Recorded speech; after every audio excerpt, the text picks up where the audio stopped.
It was a dark, stormy night, the kind of night where every creak and groan of the house seemed amplified. My parents were out of town for the weekend, leaving me alone in our old, creaky house. At 17, I relished the idea of having the place to myself. No rules, no curfew, just freedom. Or so I thought. The rain pounded against the windows, creating a steady drumbeat that was oddly soothing. I decided to settle in for a horror movie marathon, thinking it would be fun to get a little scared. After all, they were just movies. I grabbed a bowl of popcorn, dimmed the lights, and wrapped myself in a blanket on the couch. Halfway through the first movie, I heard a faint noise. At first, I brushed it off as part of the soundtrack. But then it came again, louder this time, a distinct, deliberate knock. I paused the movie, heart pounding, and listened.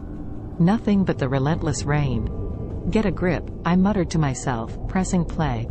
As the movie's tension built, I heard the knock again, followed by the sound of something, or someone, scratching at the back door.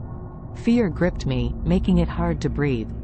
The back door was always locked, but what if I'd forgotten?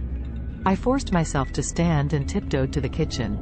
The house felt unnaturally quiet, the only sound my own breathing.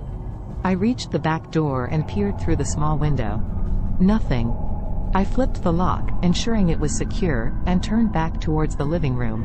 The lights flickered, plunging the house into brief darkness before coming back on. I laughed nervously, attributing it to the storm. I returned to the couch and tried to immerse myself in the movie, but the unease lingered. Then, the power went out completely. Panic surged through me. The house was plunged into darkness, and the only light came from sporadic flashes of lightning. I fumbled for my phone, the small screen casting an eerie glow. I turned on the flashlight and pointed it around the room, trying to steady my breathing. A sudden loud bang echoed from the basement, followed by a low, guttural growl. My heart felt like it was going to explode.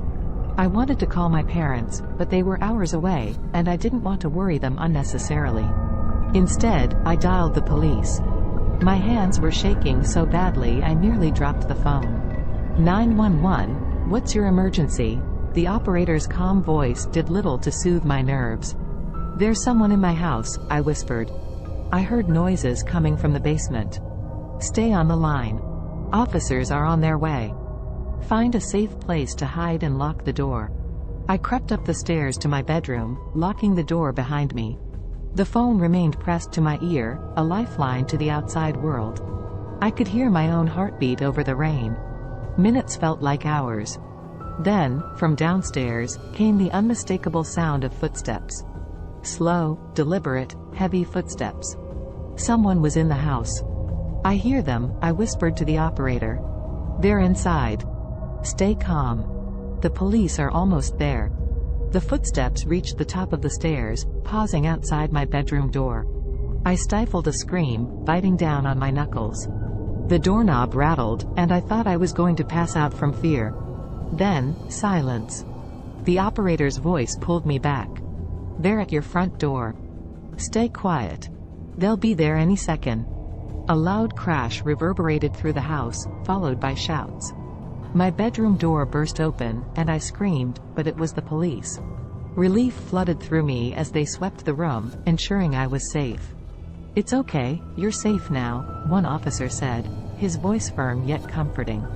They checked the rest of the house, but found no one. The basement was empty, the back door still locked. They chalked it up to the storm and my imagination, but I knew what I had heard. The power came back on, and the officers left, assuring me they'd patrol the area throughout the night. I tried to calm down, telling myself it was over. But sleep was elusive. Every creak of the house set my nerves on edge. Around 3 a.m., just as I was finally dozing off, I heard it again, the scratching at the back door. This time, I stayed in bed, clutching my phone, praying for dawn. The morning light brought no answers. My parents returned, dismissing my story as an overactive imagination fueled by horror movies and a stormy night. But I knew what I had experienced was real. Weeks passed, and the fear subsided, becoming a ghost story I told friends. Yet, every now and then, on stormy nights, I swear I can still hear the scratching at the back door. And I know, whatever it was, it's still out there, waiting,